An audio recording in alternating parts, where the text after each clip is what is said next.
Hello everybody, welcome to Raising Vibrations and your assignment today, and we're going to be processing another subscriber chart reading. As always, I'm super excited to be doing these videos with you and delivering some evolutionary astrology knowledge and helping you develop not only your own skill but giving the opportunity for us to develop some value in how we see an astrology chart from a soul's perspective. Okay. So let's have a look at what's actually going on in the chart today. And we have a Pluto in the 11th house, and this is a Pluto in Leo Sol. So firstly, what is the Pluto in 11th house dynamic about? This is a soul that comes into the lifetime and basically says, well, I have an ongoing desire, and that desire is to essentially decondition myself from all of the prior dynamics that have come into life before. In other words, all of the conditioning of the past, all of the context, everything that has and was me, I'm now going to be progressively letting go of, and I'm going to go through a process of surrendering that identity and finding my own. But that process of finding my own says how I understood myself in the past is going to seem outdated. Right, so with Pluto in the 11th house, the normal dynamics that take place here is obviously through groups. There's going to be karma associated with what is the group about and how do I fit into the group. You know, some of the karma that you might face with this type of dynamic is, well, I'm always outside the group objectifying it. Like I can see that's the group, this is the people I belong to. But I never ever feel as if I could really be integrated into the group. And one of the reasons why that's the case is because, again, Pluto reflects to us where our deepest unconscious fear exists, you know. We've had lifetimes of disempowerment or memories of just abuse, you know, in those circumstances. So we are inherently fearful of becoming empowered where our Pluto is because of whatever prior lifetimes potentially we carry, where that's been a negative experience. So within the context of group, this is a soul that will have merged with certain groups, and then there would have been an abandonment, you know, a separation, a loss, a betrayal, any of those experiences that would have then led to deep emotional resentment that said, well, if I belong to a group, if I am part of a group, then these experiences happen and I don't feel comfortable with that. So let me be part of something, but not really interact with it, right? Because I might be exposed or I might be seen. And I don't like those emotions. So with Pluto in the 11th house, ultimately what you're looking at here is a soul that is going through all of the different ways in which there is about interaction within a group, with about self-validation, and learning to become deeply accepting of one's own individuality, right? Now, if we look at this, the nature of the chart itself, we've got the South Node conjunct Pluto, and then we've got the Moon. This is an interesting dynamic because, of course, when you've got the South Node conjunct Pluto, we're dealing with a soul that has come into this lifetime with the intention to completely end prior life memories of what the soul has used as its identity. Ultimately, this is who I've been, this is what I've been doing, and now with Pluto transiting over that area, it says, I'm ready to let go. I'm ready to clear out that. I'm ready to end that. These are powerful Pluto words, you know.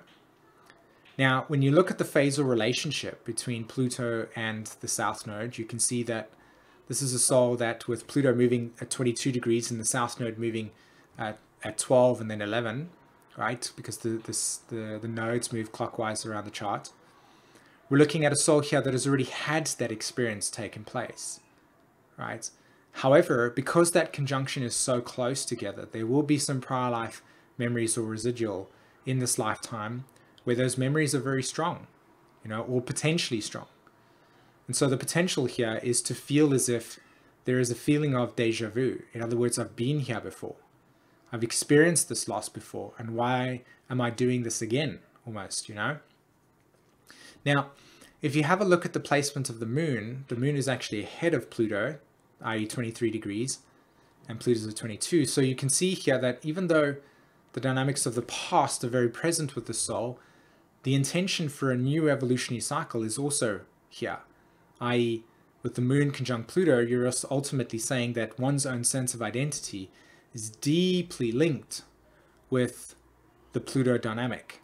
So there's a very strong intention, like a strong connection between unconscious memories and conscious memories. And this is a very intense dynamic, because when you're looking at Pluto and the moon, what you've got to imagine in yourself is these sort of like life force energies that will arrive into your life from beneath your feet and just spike up like this, right? An experience will just spike up like this. And with the moon being so close together there can be this deep sensitivity of awareness around this unconscious memory, these deep unconscious emotions. And when certain experiences occur, memories from prior lifetimes occur of disempowerment, the emotional self, the moon, the identity, can feel this at a very Plutonian level, like I said. So this is it's a very powerful experience, like planetary energy to have, but it's not friendly in the sense that, you know, your life is deeply, deeply mutative. You know, you've definitely come into this lifetime and said, I'm evolving, right?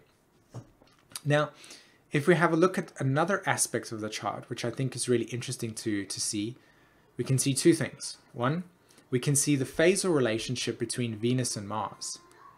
All right, let's have a look at between Venus and Mars there. You can see, if I just move my cursor over to it, you can actually see it there. There we go. Venus and Mars on a complete conjunction with each other. New phase relationship to each other, right? Venus is at 27 degrees and Mars is at 24.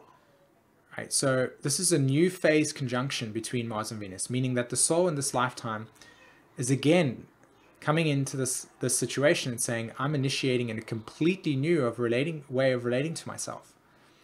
I don't even know how to relate to myself in new ways because I've never explored this new energy. I've never been in this new way before. So the soul, or you need to really understand that this is a life of freedom.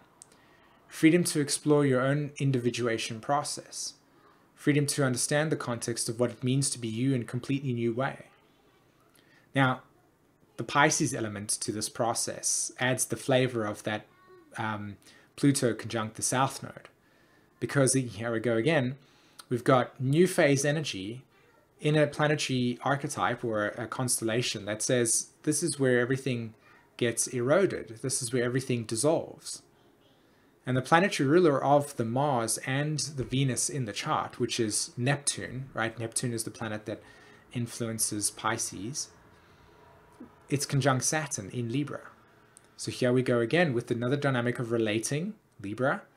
And then Saturn on Neptune says dissolving the prior structures of once how we related. Like, how did we relate in the past? And how does that dynamic actually show up in our life? And it's all about dissolving the structures, right? Neptune, dissolving the structures, Saturn, structures of how to relate inwardly and outwardly, and to recognize that this is a lifetime initiating completely new cycles, or experiencing, should I say, new cycles. And it can be very intense because, again, as I said, you know, this is a dynamic of, I've come here to recognize that the past is the past, and I'm processing that grief, I'm processing that loss, that separation, whatever it might be. And then I'm also at the same time deeply recognizing that there's a new sense of identity that's being culminated or cultivated in this lifetime, right? An entirely new way of being that is deeply linked with a sense of insecurity or uncertainty, or what is it really about? And nobody's really going to validate that to me. I just have to keep going and allow myself to be present with whatever it is that I'm exploring. And with the North Node in Aquarius and the Sun in Aquarius and Mercury in Aquarius, this is a soul that is deeply Uranian in its way of being. You know, this is about deeply expressing one's own creativity in such a unique way that it could even appear to be fringe-like. You know? The other thing that I wanted to point out very quickly before we wrap up this video today is the fact that we've got Jupiter in the 8th house in Taurus, and Jupiter squaring the nodes. So even if we begin to try and contemplate what the relationship dynamic is with Mars and Venus, we've got to really look at the skip steps that the soul is struggling to resolve in this lifetime, which is that Jupiter consistently keep on flip-flopping the soul between the past and the future. Do you see how interesting the dynamic occurs here when we look at the phasal relationships between planets, i.e. new phase, right, Pluto Moon? When we look at the context of how there's a new phase relationship in a balsamic energy, right? How does that work? I'm sure many of you have looked at your chart and said, hold on, I have South Node in Pisces, but it's in the first house as an example, you know? And then you've got Jupiter over here squaring the nodes, and Jupiter's saying, well, somewhere along the line, you've got to really process the deep unconscious attachment you have towards your faith, you know, your truth. Maybe your truth around, will I survive?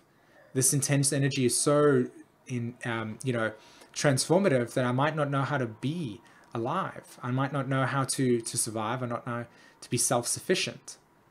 So the soul's learning how to become deeply self-sufficient in this lifetime with that Jupiter in the 8th house. And the need is to integrate it into their North Node, right? To see the value in their own creative work. Okay.